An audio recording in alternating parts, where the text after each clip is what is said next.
Hope everybody had a good weekend.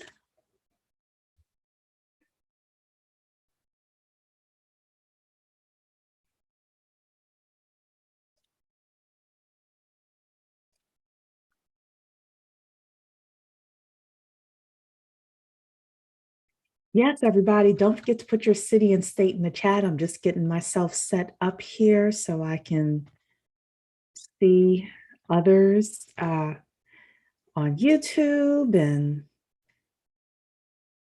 on Facebook.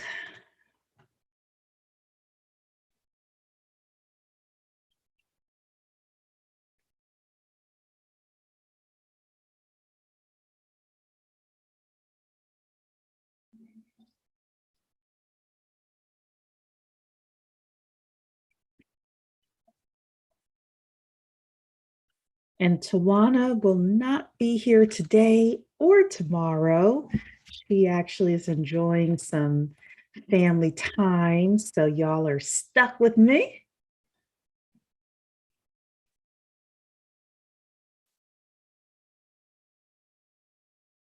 Okay, so hello everybody. We've got New York, Queens in the house. We've got Atlanta, Chicago, Richardson, Texas. We've got Washington, New Jersey. We've got another New Jersey, uh, Wharton, New Jersey. So three New Jerseys, San Diego, Denver, Jacksonville. Hello, everybody. Hello. And both of our panelists are here officially. So it is 6:01. We're going to get started because we want to get to the good stuff. Want to say hello to everybody. I am Cherie. Welcome to the 10K Project. If this is your first time, you are in for a treat. We are the largest community of Black investors who actively fund Black-owned businesses. And this idea came about because I am a business plan writer by trade. I would talk to so many people who needed help getting money for their businesses, raising funds. And I work with people from all ethnicities, both genders, et cetera. Saw a problem in the community where, my white, my Asian people would take my business plans and they'd go and they'd raise 600,000, $20 million. And they'd call me a few months later. Cherie, thank you so much for that business plan you wrote for me, raise the money. We're good, right? People from our community were not as fortunate. And it's not because they were not hustling. It's not because they were not trying. It's just because they didn't have those connections that could stroke those big checks. So I also saw the wave of We Buy Black and people wanting to actively buy Black. And I started asking, hey, if we're buying Black, maybe we would want to invest Black too.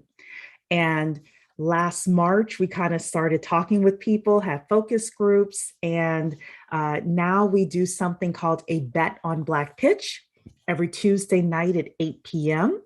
We get a founder comes in, an entrepreneur comes in, they present their business to the community, and then each individual investor gets to decide if they want to invest in that business. So this is not groupthink. Everybody is building their own portfolio, but we have everything from technology to low tech to everything in between that comes and pitches a community. And I will say every entrepreneur that we have has been great and fabulous. Also, the investments, the founders must go through the SEC, the Securities and Exchange Commission, for approval. So this is not just some fly-by-night person that says, hey, I'm here. They actually have gone through the government and go through something called crowdfunding, equity crowdfunding, and we are purchasing shares. And this is again governed through the Securities and Exchange Commission. So it's a little bit safer. I'll put that in quotes, even though we can't guarantee. It's a little bit safer than just meeting someone off the street and giving them money. So if you want to be a part of the 10K Project, you can learn more at the10kproject.com. That's the10kproject.com. And if you have questions, then you are always welcome to email me info@the10kproject.com. Uh, before we bring on our panelists for today, I want to do a quiz here, not quiz, but a survey here really quickly. I this weekend was part of we call it a seminar, like a 1 day seminar, and they talked about various, ways of making money. And one of the sessions was about how you can make money for Black Friday and the holiday season and prep yourself. And I actually have started receiving other people, because I'm a business owner, obviously, other people are starting to, have these courses now, how to prep so that you can make money for the holiday season. Now, I'm not doing a course. However, I am willing to do like a 1 hour live of certain things that you can do. If that is something that interests you, put a one in the chat. If, I try to do it Wednesday, Thursday of this week, put a one in the chat, put a two in the chat if you're like, no, that doesn't interest me.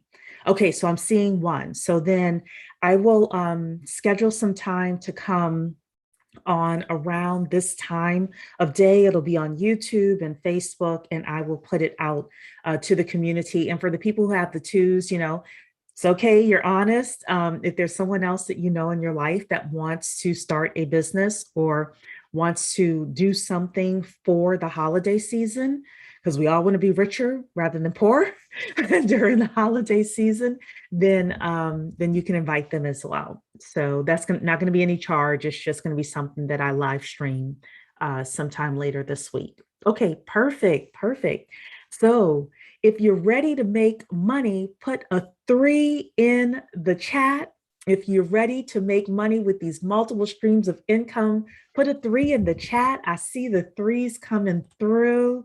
I see the ones here on YouTube as well. I'm sure I'm going to see some threes as well on YouTube and Facebook. I see y'all on Facebook as well. So hello to everybody. Okay. Bartine, are you still here? Oh, maybe she had a phone call or something like that today. Okay. So um, we are here today to talk about one of my favorite topics, multiple streams of income. There was a book that I was introduced to probably about 20 years ago by a guy named Robert Allen. And it was about multiple streams of income. And that was the first time that I was ever introduced to the idea of multiple streams of income, or MSIs as they are called. And these two ladies are two of the top people with regards to how to set up multiple streams of income in your life. So we're going to talk a little bit tonight with regards to how we can do that. We've got Donna here, we've got Martine here. They're business owners, they're investors, and they are overall go-getters. So Donna, why don't you introduce yourself to the community really quickly? Okay, good evening, everyone. Thank you so much, Cherie, for having me. I am the owner and founder of the Robinson Law Office here in Atlanta, Georgia. We specialize in corporate law with a strong focus on corporate social responsibility. So we work with companies to make sure that their human rights, reputation, and their social impact is on par with their mission statement. And I'm sorry if I'm getting a little bit of disruption. We're getting some of the outer bands from that hurricane, but I'm really looking forward to speaking with you all and telling you a bit about my journey into turning my one business into something that was allowing me to get multiple streams of income through different services that I was able to provide. Fantastic. And Martine, my friend, how you doing? Hi, Cherie. I am fine. Hello, everyone. I'm so happy to be here. Hi, Donna. Yes. So tell us a little bit about yourself and your MSI journey. Yes, my name is Martine Corte. I'm the owner of several different businesses, one being Advanced Tax Solutions. That's my tax firm where we work with small business owners. That's our specialty. Of course, we do individual income tax returns, but our specialty is working with small business owners to let them know that they do have a requirement as a business owner to file taxes. I run into a lot of small business owners, entrepreneurs that are just starting out. Maybe they've been in business a couple of years, but they've never filed taxes. So it's my goal to educate them and let them know their responsibility as a business owner, and also to make sure that they're set up properly as a business owner, being registered with their Secretary of State in the state that they operate their business, making sure they have their EIN number and things like that. So I'm also a business coach. So a lot of the training comes through that brand as well, MQ Services. And I just recently opened up a drug testing center, Accurate Screening Solutions. I think it's very important that we have a seat at the table. I am the only Black-owned drug testing center in Omaha, Nebraska. And so that's important to me to let people know that when we're not a part of these different industries, a lot of people may not have thought to get into the drug testing industry, but that's an area where we're not represented. So it's really important to me that I launched that business. And I have a lot of other different businesses because we're talking about multiple streams of income, right, Cherie? We are. So, Donna, I'm going to come back to you. Tell everybody some of the streams of income that you have in your business. Okay, well, my main one, of course, is from my law practice. So we focus mainly on contracting and have a heavy focus also on international law. I've been practicing law for the past 10 years. And I also, in addition to my Juris Doctor, I have a Master of Law in International Human Rights. And so because that was my main focus of wanting to become a lawyer was human rights, I was really kind of at a standstill because I was doing a lot of pro bono work in that space, but I just got so overwhelmed and I was like, well, I want to do this full time. And so because of the years of experience I had specifically with working with human trafficking, anti-human trafficking organizations, I figured that I was able to not only use my legal acumen and my background, but I can also now consult with organizations who are wanting to make sure that there's no goods or products that have been produced by forced labor in their supply chains, especially when you're sourcing materials or products from overseas. There's a lot of, CEOs and boards that can't honestly say that they know exactly where their products are coming from. And that's a big deal. If you even think about your cell phones and the cobalt in your phones, they've been linked heavily to child trafficking in the Democratic Republic of Congo, right? And not only that, but the environmental degradation that comes along with mining for that cobalt. So you'll see villages in that area where people for 2 and 3 generations have birth defects because of the pollution and the mining practices that have been going on. And so it's not, I never want to scare business owners or anything like that, but it's so important to be aware because consumers they care about that. And it's so easy for you to pull up an app on your phone and look up a company's reputation for human rights now.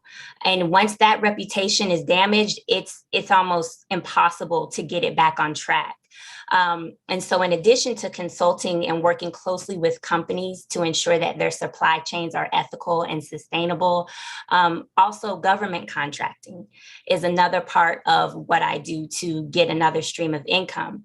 And it's not something that I originally started out wanting to do. It took a lot of studying and researching and meetings with people to really understand, what does this mean? What do you mean government contracting? But I implore everyone, if you have a product, if you have a service, really do some research and see if there are government agencies that regularly buy those products or buy those services from companies, because that, in addition to your regular business, could be an additional source of income. If you get at least maybe 2 or 3 government contracts lined up per year, that could be pretty profitable for you, even though government contracting may not be the main thing that you do.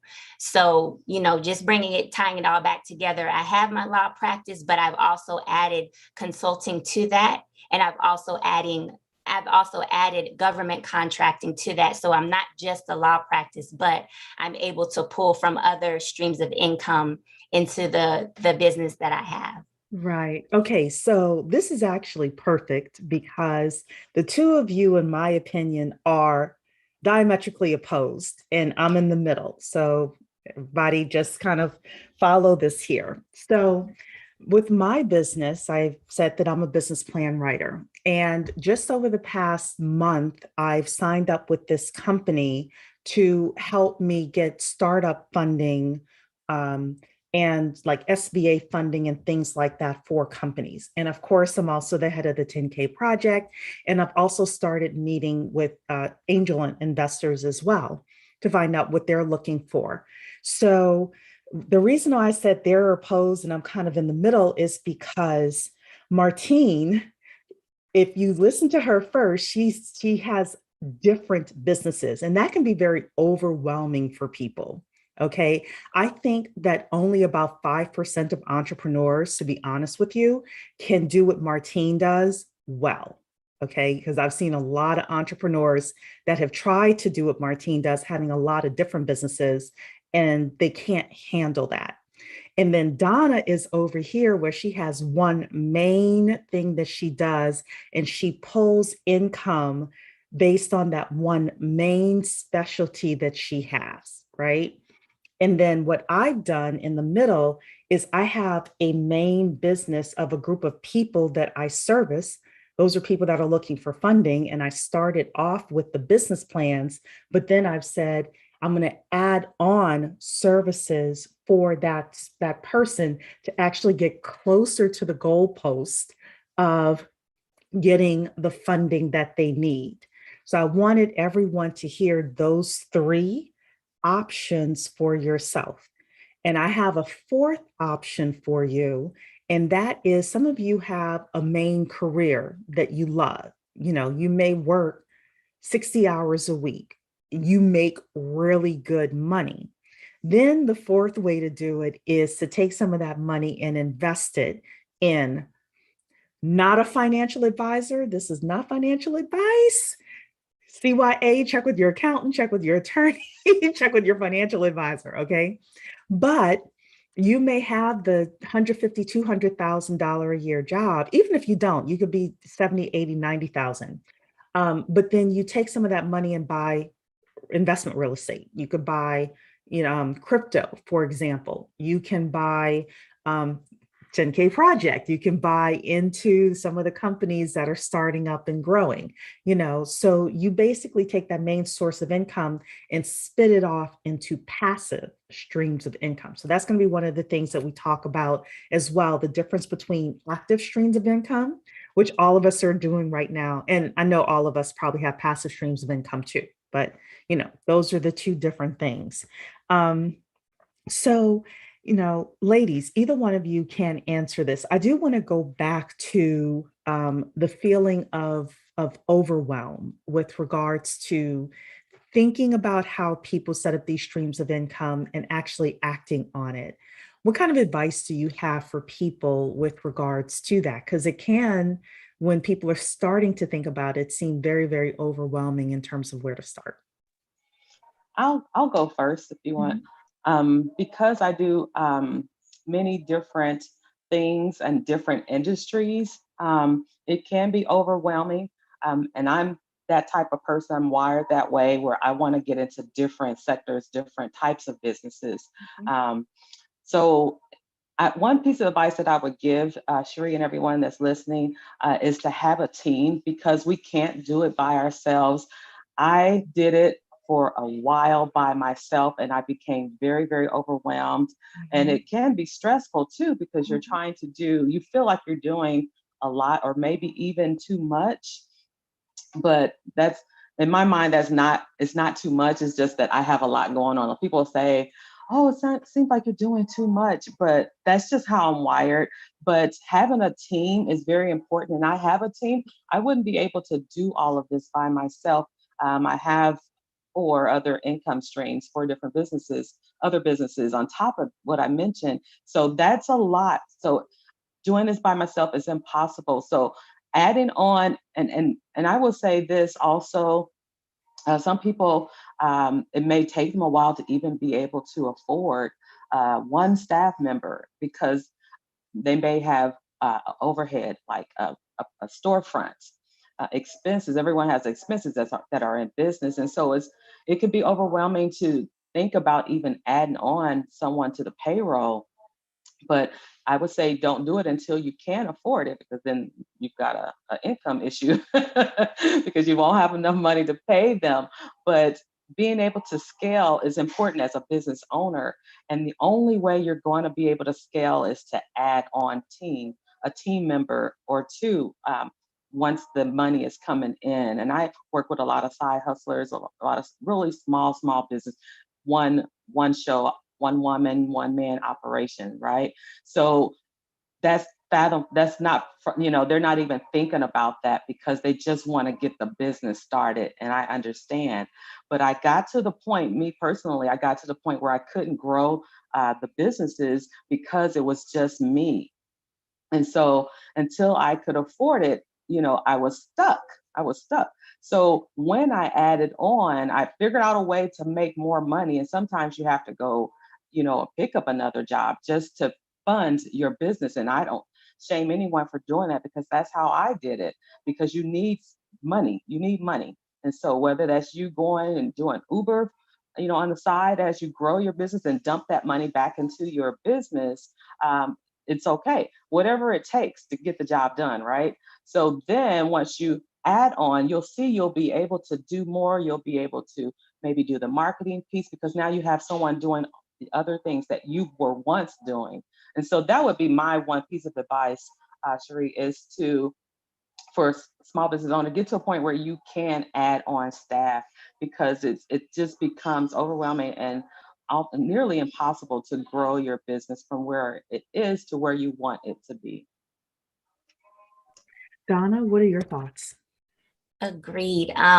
In addition to that, in addition to scaling and making sure that you have the right team, what I've seen is that a lot of people have stayed stuck in that research phase where they're trying to listen to all the webinars, they're watching all the YouTube videos, they're going to all the meetings and just getting overwhelmed with the information itself. Because when you have an idea, there are a million ways that it can go, but you have to spend time. And I implore everyone, spend time. Get with Miss Cherie if you have to, but get that business plan together and get a specific idea in mind of who your target audience is.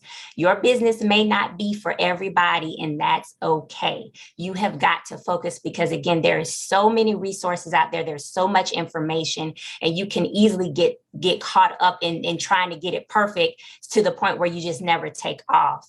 And what I would say specifically with me, when we're talking about your target audience, I don't necessarily focus on small businesses, because their main thing is getting started, getting organized, and getting that capital to just really start up. But my focus, my target audience is companies with at least 50 or more employees that are already established, and preferably that have international offices or operations, because my background is international law.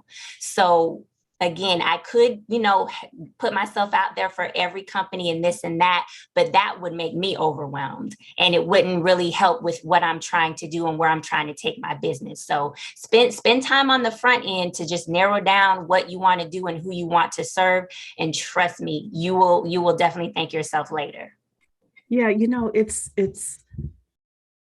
thank you so much for saying that, because I'll tell two stories. So one is my mother is is a bookkeeper. And when she started off, there were about 4 programs that were out there. Anybody who's familiar with books, keeping the books these days, QuickBooks is the juggernaut, but it wasn't always that way. So when my mother got started, there were 3 other competitors that were duking it out for first place. But I saw that QuickBooks was going to be the winner. So we named her company Carolyn Does QuickBooks.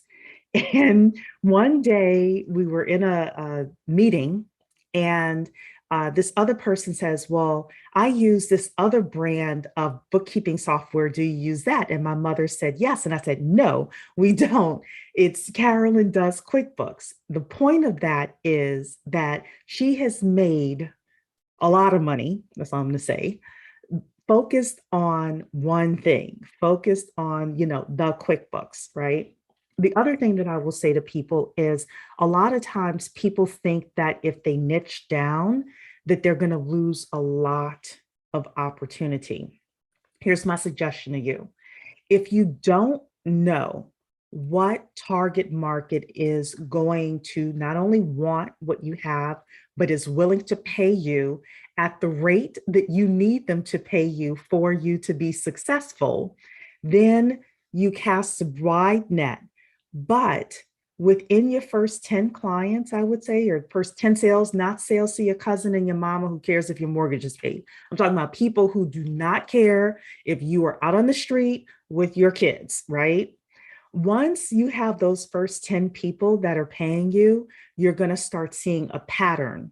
And then you zero in on, okay, these are the people who I'm going to serve. And like for me and the business plan writing, I have people that want me to write grants, people that want me to write proposals, people that want me to write all sorts of stuff. But I had to honestly leave that stuff behind. It was one of the hardest things I had to do.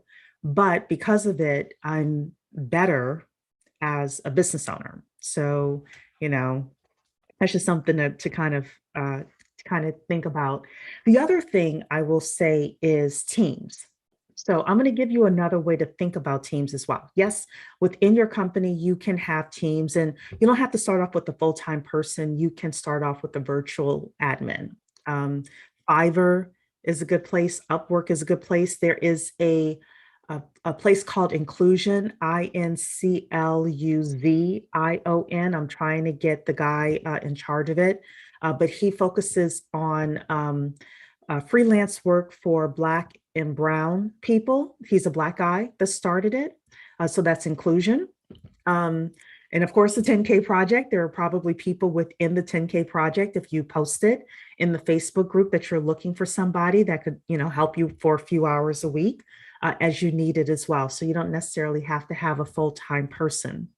The other thing that I would say about teams is for investing there and multiple streams of income and the investments that you're doing, there's also teams as well. So the 10K project is an excellent example of that.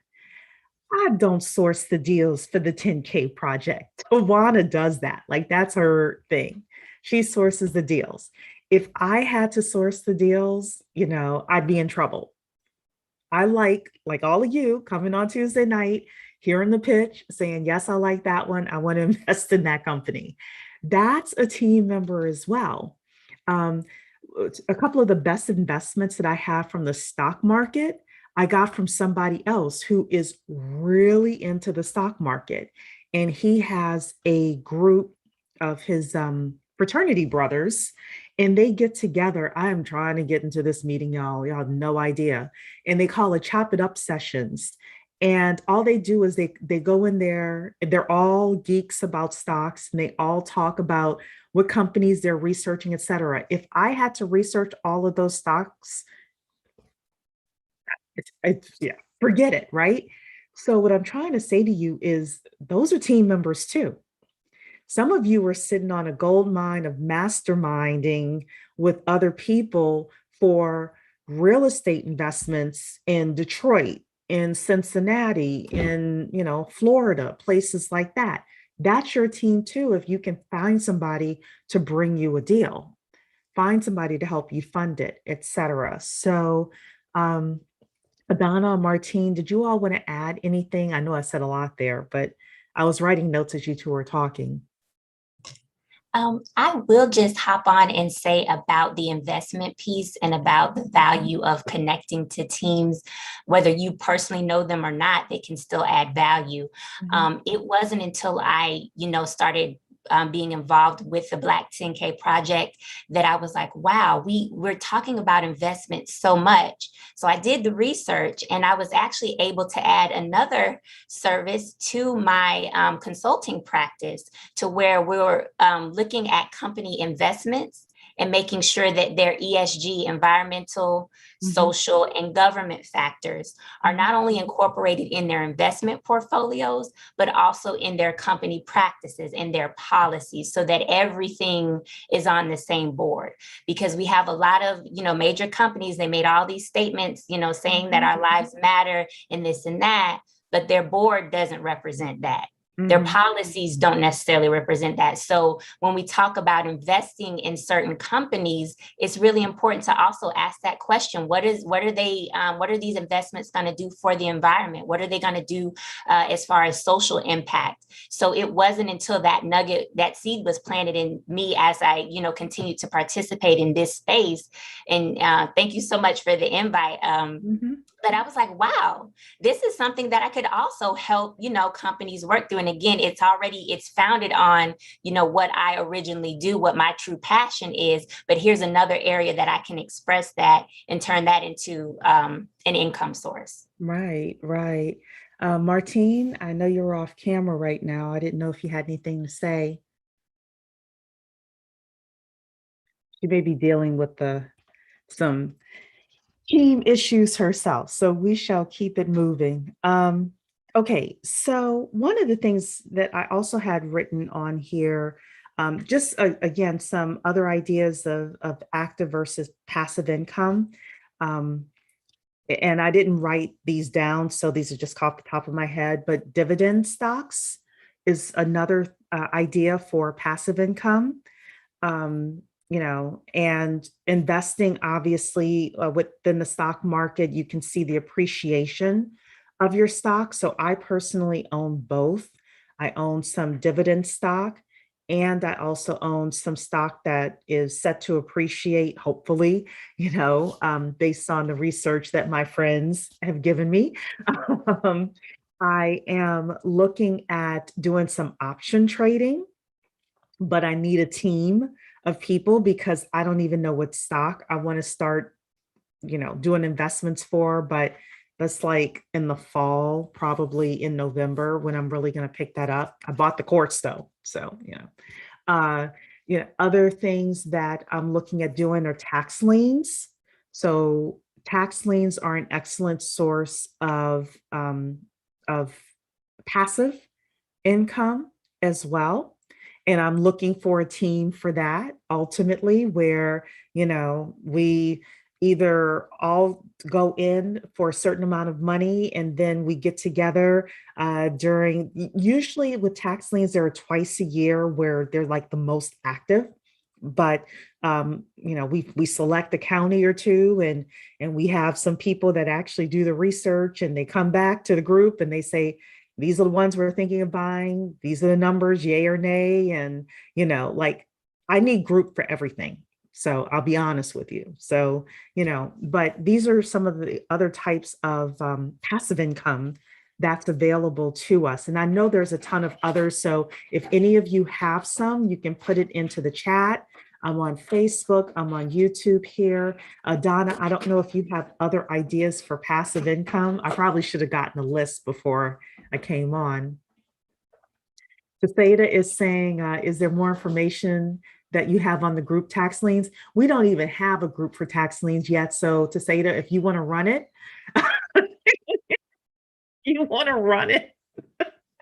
we need somebody to volunteer to be the group. She said I would join. Oh, goodness. Go ahead, Donna. No, I'm actually just in agreement with everything that you said. And also, I don't know if people have ever considered maybe writing about their journey and maybe having that as a source of income to, publish their story or, turn it into something tangible that other people could learn from. And so now not only did you share your story, but you now have this that supplements your work, that kind of, balances it off of your work and complements that. So that could be an idea. So one of the women I follow on YouTube is Erica Williams. I brought her to the 10K Project before. She actually documented her journey on YouTube and still continues to document her journey on YouTube. So if you haven't done it yet and you're like, you know what, I'm going to start, I want to, get out there and put myself out there, then the tax lien group, stock option group, like, hey, we're going to learn this. Maybe you start off with paper trading and then work your way up with a group of people, et cetera. But sometimes those are fascinating too, because you'll pick up people along the way and then they'll watch you for 6 months and then they'll say, hey, I want to join you. I want to be a part of what you're doing. Mark is asking, is the Chop It Up group on YouTube or any other social media? No, it is super closed. It's like closed. It's 4 or 5 guys that are frat brothers that get together. So I wish, Mark, but no, it's not. Donna, were there other things you were thinking of? As far as the income?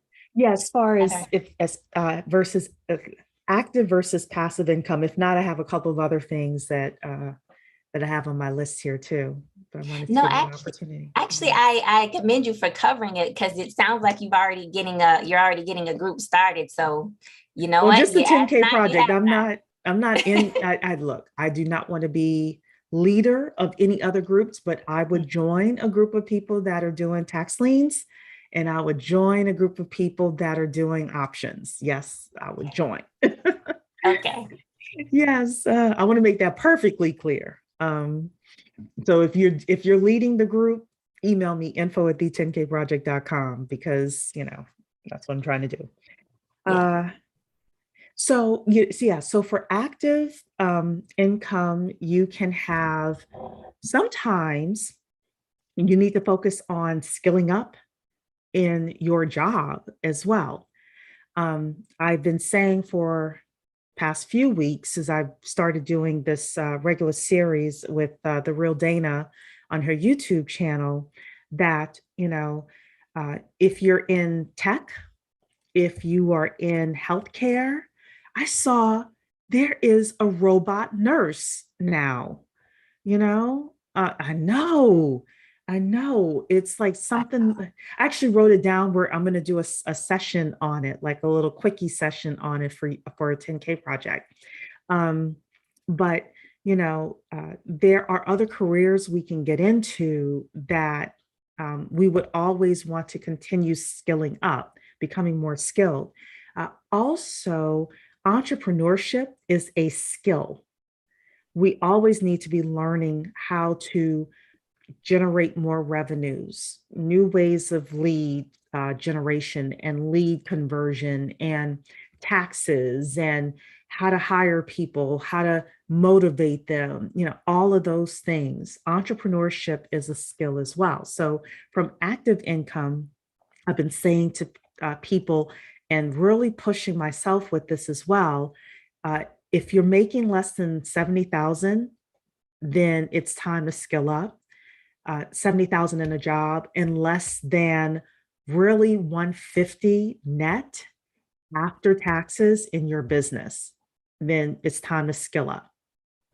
Unless you have a business, but you're like a stay-at-home mom, and this is really supposed to just be a part-time thing, right? I'm not talking about that type of person, because if you're a stay-at-home mom, that's your full-time job, is taking care of those babies. So I get it, right? But I'm talking about if you're full-time in your business. So Donna, do you have any feedback with regards to, skilling up and revenue goals and things like that? Yes, as they always say, when you talk about scaling, you have to have things in place so that you're measuring where you're at now, so that by the time you get to your goal, you know that you're either close to it, you've reached it, or you've surpassed it. Does that take time to do? Yes, but it is worth it because, you're going to need to know how much it's going to cost to add on team members. You're going to need to know upfront how much training they will need, that time commitment. So definitely, if you're not good with numbers, there's no shame in your game. Some things you just have to outsource. You have to go out into your network and say, hey, can you help me with this part of my business? You're not going to be able to do everything yourself. You know, that's not what entrepreneurship is about. You have to know when to bring in other people, whether it's for short term or long term, and you have to make sure that you're constantly measuring your success. Absolutely. So, the final thing that I have for today, and I want to prepare us to take a few questions, so you will not have to be on camera, just audio only. But if you have a question, if you want to talk about this next part, then we'll take a couple of people in terms of questions. So, one more thing. I'm sorry, before we go to the last part, Robin in Facebook brought up a good point. She says, I use interns. I have 7 of them. One thing about interns is interns are not very skilled with regards to experience.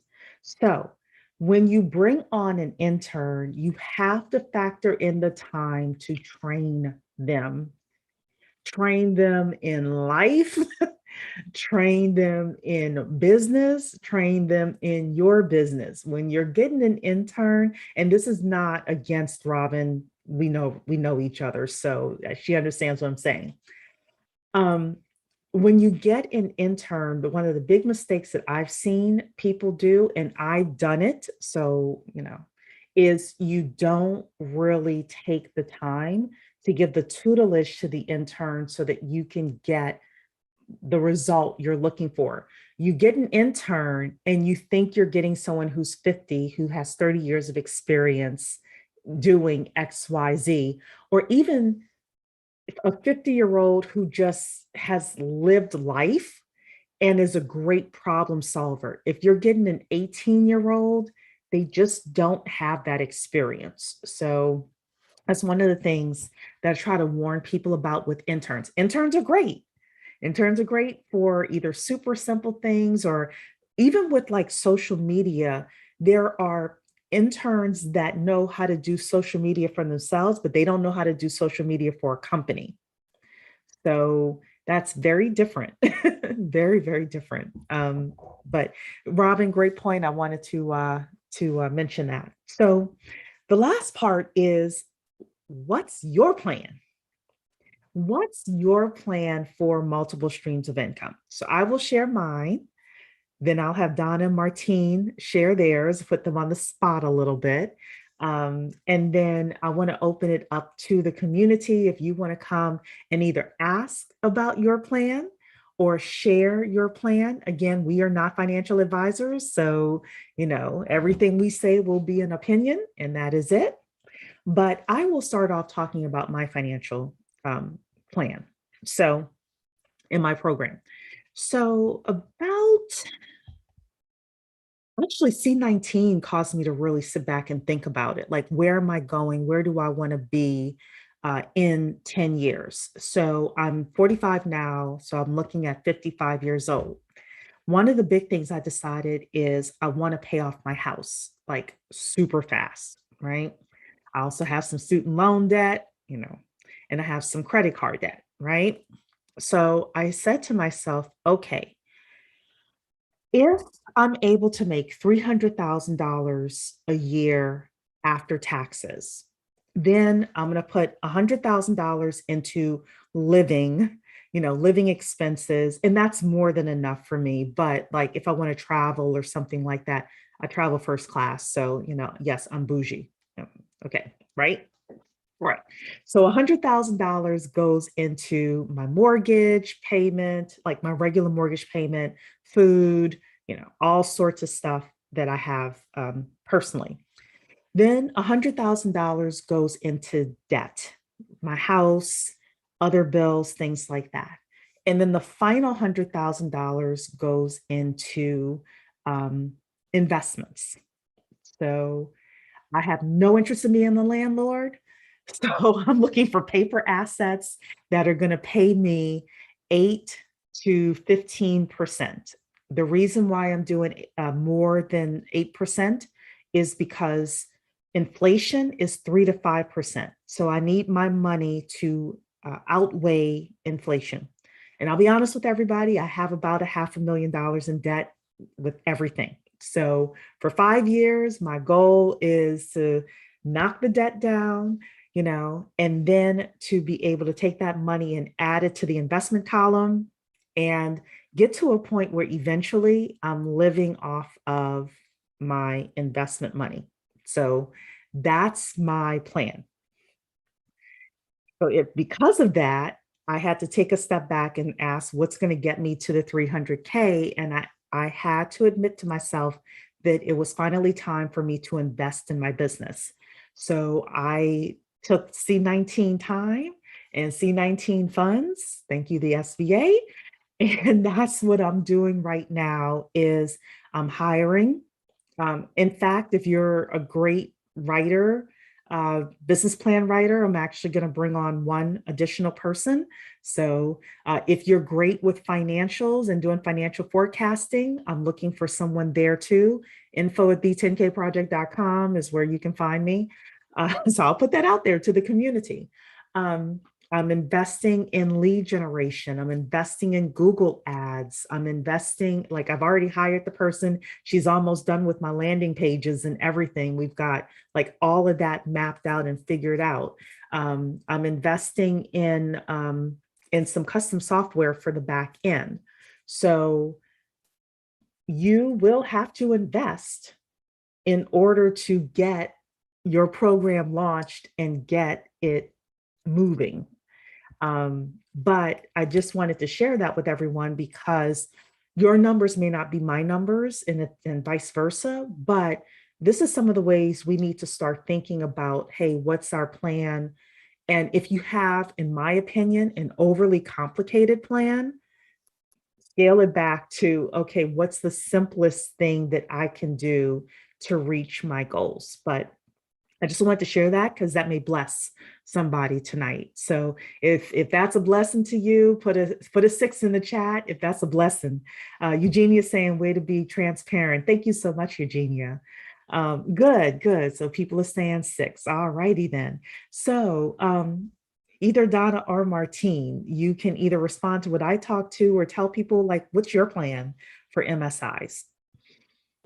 I'll go first. Let me step out for just 1 second. Okay.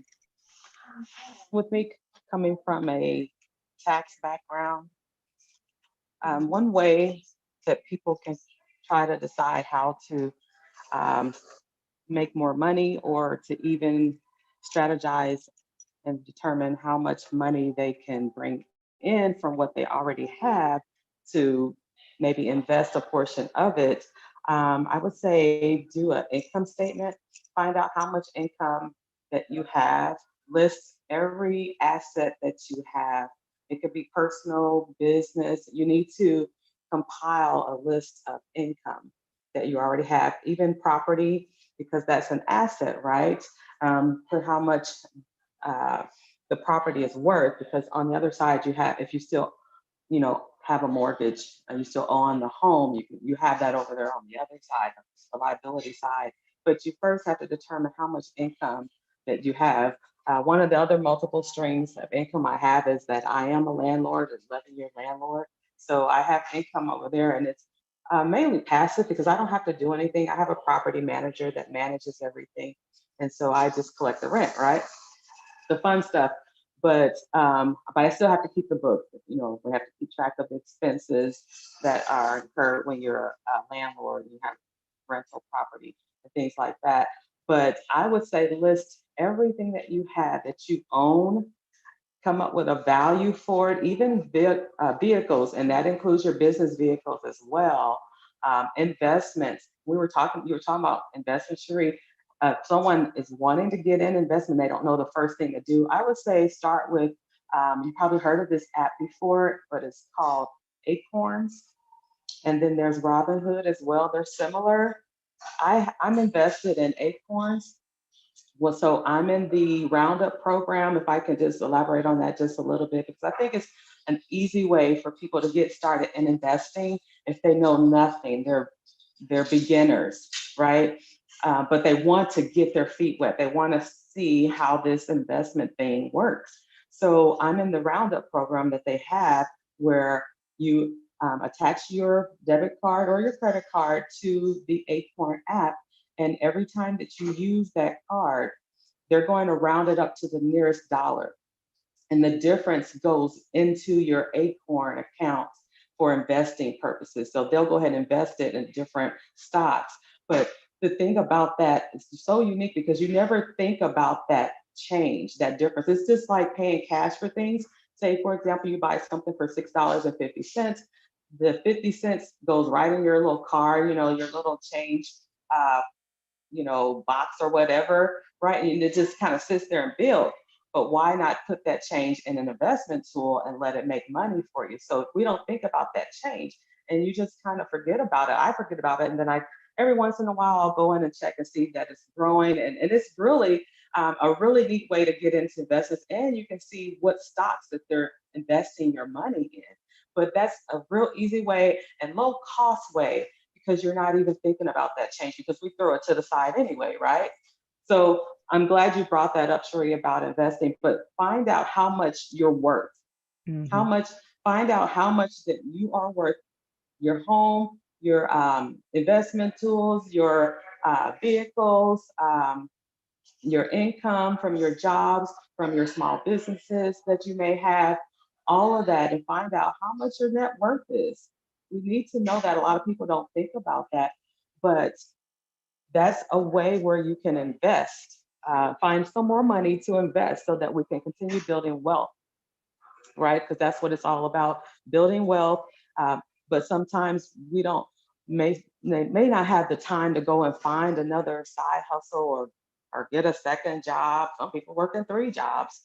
But if you just find some money in with what's already coming in, then you can use that money to invest, and maybe you may not need to go get a second job. You can just get into some of these investment tools and make money from that. The Bitcoin, I'm in Bitcoin too. I have a Bitcoin, and so all the crypto, if you want to learn about that, I would say get into these Facebook groups that talk about cryptocurrency, this virtual currency. Yeah, just IRS hasn't beware caught of the up with pump it. and dump.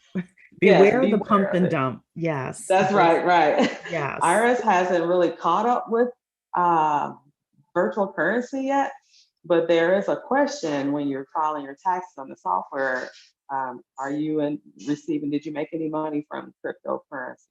But they really haven't caught up with it. So that's, another area where you can make money too. But Eventually you'll have to actually, report it. they have in a way because Coinbase a couple of years ago had to give all their records of people who made and transferred like over 20,000 or something like that. So Mm-hmm. they're attacking it through going through the um, I call it the on ramps, the on Mm. ramps, the platforms. So, and there's only a few of them right now within the United States. And I Mm-hmm. will say this, you can cheat, you can try to cheat your You taxes get. today, but they have 7 years to catch up with you. And Mm-hmm. the way that people think Bitcoin prices are going to be in the next several years, um, the United States will be coming for its money. They So I would will. Mm-hmm. suggest you not lie about that. Mm-hmm. That's true. Yeah, don't lie. Don't lie about that. Yeah. Yeah, even if they're not asking you for too much about it, don't lie about it, Yeah. It's not you worth know. it. By the time they add in the fines, and y'all know us, some of us will end up Mhm. in clink. And one of the other income streams that people should list, and I have this income stream from people who are making money on YouTube. I Mhm. have a YouTube channel that went viral and I make money from it. Even money that you make online, people are making money on Instagram. Just list all of the areas, all of the different side hustles, and of your income. Come up with a total and determine how much of that money, minus your expenses. Of course, we can't. We need to find out what the bottom line is, right? Our Right. net.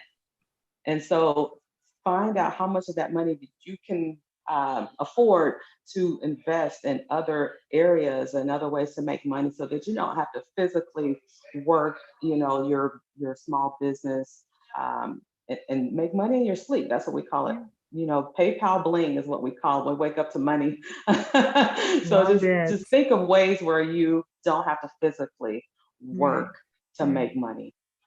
Yeah, so it's funny you mentioned the YouTube thing because for the longest time, you know, well, I make money from my business plan company on YouTube because people will look how to write a business plan and then come to my website. But um, I'm getting close now to a point where I can monetize my page. Like there are a couple of things that you need to have, but some of you are at a point where you can monetize your page. You just haven't turned it on, Mm-hmm. Some of you are doing stuff for free on Instagram and YouTube. You love sports, you love trying on the hair and doing the makeup or telling people, how to get their personal finances together, and that could be a business for you. That can be a business for you. So Don is asking, does YouTube keep track of how much they send you for tracking? Heck yes. They reported to the government. This is Google. So yes, Don.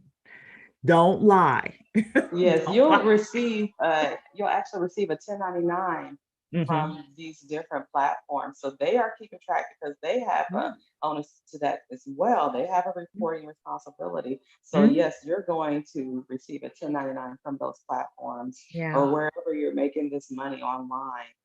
There's no getting around it. Yeah. Yeah. But you can still, you can still do well. Donna, what are your thoughts with regards to what's your plan? That's what we had started off talking about. What's your plan? Yes. So in my business plan, I did put a 5-year plan together. And so I was tempted to go and pull it up so I could remember what I wrote. But I appreciate that you were just able to spit yours out because you have to know it so that you can actively work toward it. So I'm just going to go off of my muscle memory. But of course, it was to pay down my debt, existing debt that I have. And the method that I'm actually using to do that is referred to as the snowball method. I'm not sure if you've heard of that before, but basically you take your smallest debt and you pay that down first. And then whatever you were paying towards that, you add it to your next largest and your largest and largest, and you just keep going and going. And so whatever money that you were using to pay down the small debt, you keep putting that towards your next piece of debt that you're going to tackle. So it's like a snowball. So doing that, and then once I get to a place with paying down my debt, wanting to scale, because for now I am a one-woman show, and I do like it that way, but I don't want to get overwhelmed. And I know that especially with my travel, I'm with you on the travel, Miss Cherie. I'm quick to hop on a flight. But I'm going to have someone who's able to handle things while I'm in another part of the world. And so that's kind of the next part of that. And then what I'm also working on as part of this this next phase for me is really getting into the family wealth building. So I have my mother and I are actually working together. We've been able to turn my great grandmother's house into an Airbnb in Tampa, Florida. And we just had our first family stay. So we're very, very proud. We definitely feel like we're making the ancestors proud with that one.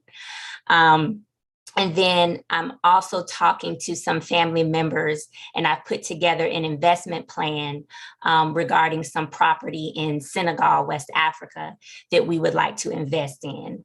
And so having not only a plan together, but making sure that we're going to meet together regularly and not just leave this as an idea, but no, we're actively going to do this.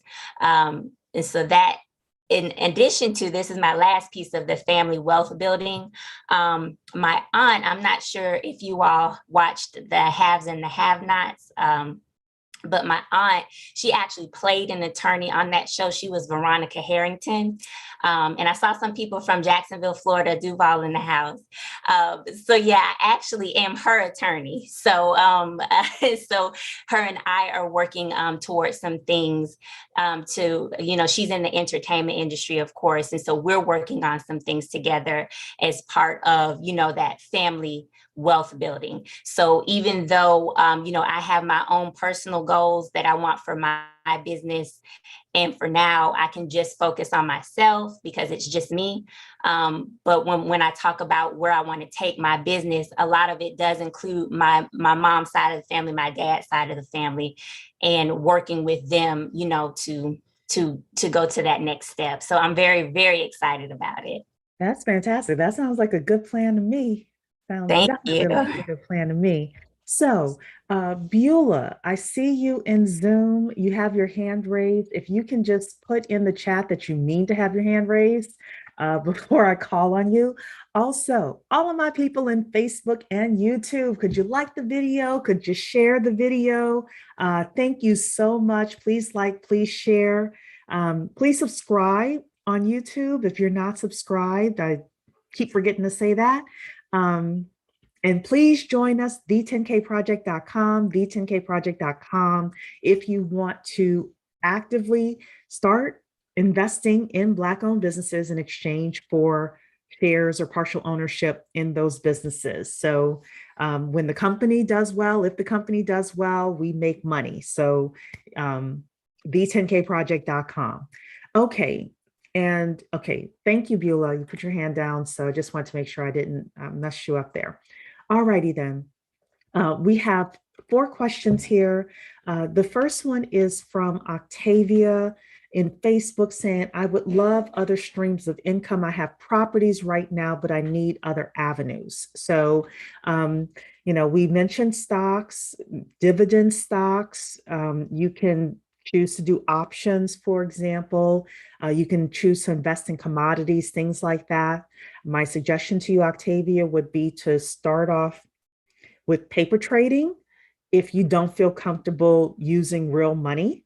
I'm a girl that starts small and works my way up. So, there's a lot of places where you can buy fractional shares as well. So, for example, Home Depot shares were $330. And I was literally in bed saying, I think I'm going to go shopping tonight. But instead of shopping on Amazon, I went through, so I use Stash as my app, but I went through Stash and I bought some Home Depot, Lowe's, and a couple other things. Not financial advice. Please don't follow I had a reason for buying those in a time when I was doing it. So you can buy tax liens and I'm focusing on tax liens where the chances of me getting the house are like 0. I really don't want the house. So there are certain counties where you won't get the tax deed if they default. There are certain properties where they're most likely going to pay. They're just running late on their bill, Octavia. So, you can invest in that. There's a ton of things you can invest in. Obviously, investing in 10K Project entrepreneurs is another asset class. So you can also put multiple streams of income or types of streams of income or types of passive income into Google. And you can see, there's a ton of ways that you can have your money work for you. But Octavia brings up a good point, which is you don't want to just be in one thing. Like one thing is the most dangerous thing. One job, like that's all you have for income. That's dangerous. Just rental properties. We saw that with C-19 in the eviction moratorium was dangerous for a lot of landlords. So we have a few questions here from renters to homeowners. I love that. We'll try to answer these. For those who own real estate and either purchased or refinanced in the last 36 months, have you claimed your second escrow? I don't know anything about that. Also saying here, great point. I did my PFS, got a CPA to do an evaluation. My financial advisor then got an instrument in someone else's trading for me. By 31, I had my S Corp trust and became a hotelier. That is fantastic. Fantastic. You can acquire real estate and lease to an LLC for 5 to 15 years, and they can run residential health care facilities. Imagine in 2025, there will be more seniors than all of us combined. That's true. From retirement facilities, visiting nursing, to running errands are all needed. This is actually very true. I don't know the real estate and lease it to an LLC. So that's check with your accountant and your legal advisor in your state with regards to that. But I do get quite a few phone calls from people who are opening up assisted living facilities, and they're looking to buy or lease a house with 5 bedrooms, 6 bedrooms in order to bring people in. And I'm doing quite a few of those business plans right now. So I do know that those numbers are true with regards to the seniors needing all sorts of services. So Donna, did you have anything to say about that?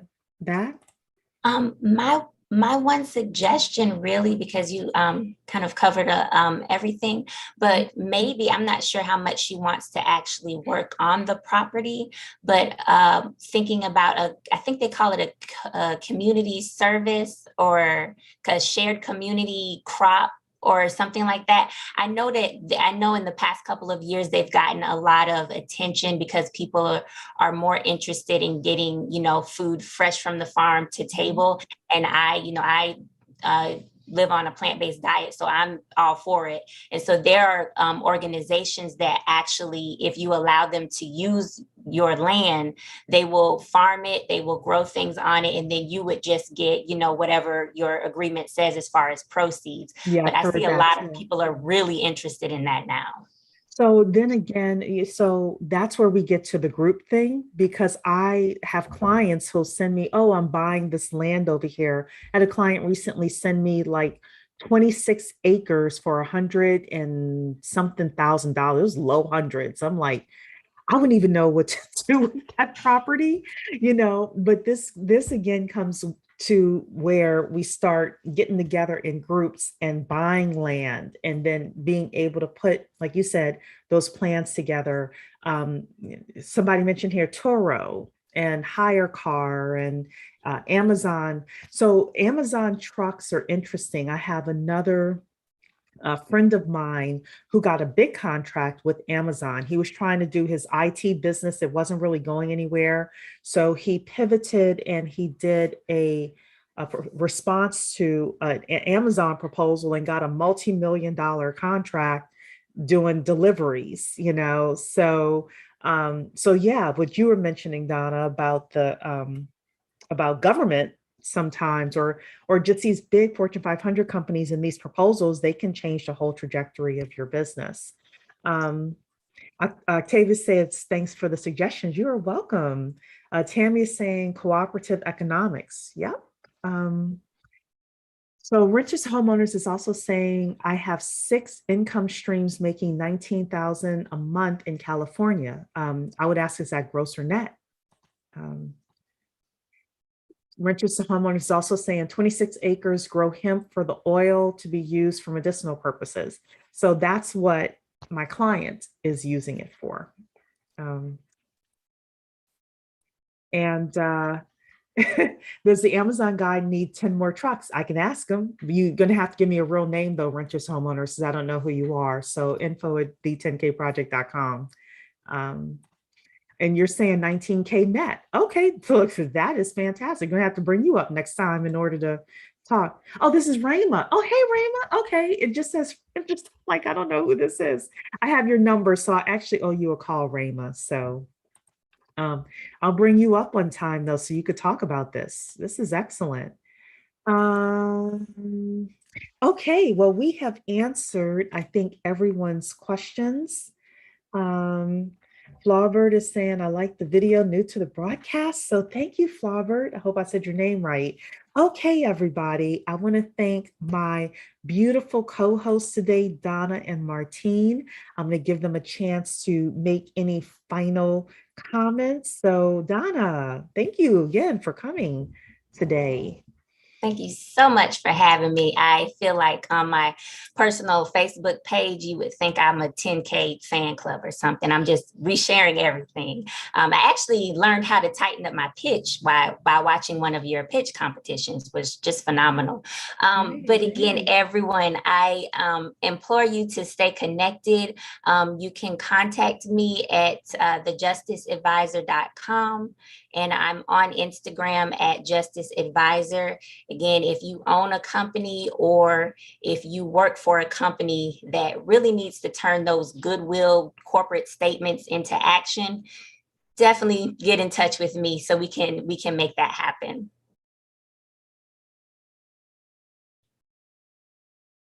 I'm sorry. Perfect. Martine? Yes, thank you so much, Cherie, again for inviting me to the platform to talk about my multiple streams of income. Everyone, you can follow me on all social media platforms, Martine Forte. I'm also a live streamer, so I know one thing is important when trying to build your brand is that we need to learn how to get in front of people, and and live streaming is the quickest and fastest way to do that, to build more branding opportunities, getting in front of people, making more money. I 10x my businesses because I started live streaming. I have a free live streaming group. It's called Live Streaming for Small Business Owners on Facebook. You're welcome to send me a message and I'll send you an invite to that group. But again, we're talking about multiple streams of income. I'm also, I have added services to some of the businesses. I'm a authorized U-Haul dealer as well. So if anyone that has a storefront, you can become a U-Haul dealer. You just need to contact your local representative. You can go to uhaul.com and find out who that would be. But that's another income stream. So we're thinking outside the box. There's a lot of other different services. Because I have a storefront, I'm also a partnered up with iPostal One. If you haven't heard of them, they are a virtual office platform, and so people can use our address for their address, especially if those that work at home and you don't want to use your personal address. If you have a storefront, you can become a commercial mail receiver like me, and they can even send their mail to your office, and you get a commission on those different services. So there's so many ways to add income, add additional streams of income to your platform, to your portfolio. But again, thank you again, Cherie. Everyone, you can follow me. I have a weekly show because I'm a live streamer. I have a show on Thursday nights. It's called Side Hustle Night School. You're welcome to join me over there at 9:30 Central Standard Time on my personal Facebook page, Martine Forte, where I drop a lot of gems about how to start another side hustle. I even introduce you to a new side hustle that's new to me. And so we just keep the ball rolling, keeping our mindset. I have a free download. This is free to everyone that's on this broadcast, on this Zoom right now. If you just go to my personal page or my business page, Martine Forte, there's a free download, 30 plus side hustles you can start today. So let's go, let's get it. I love it.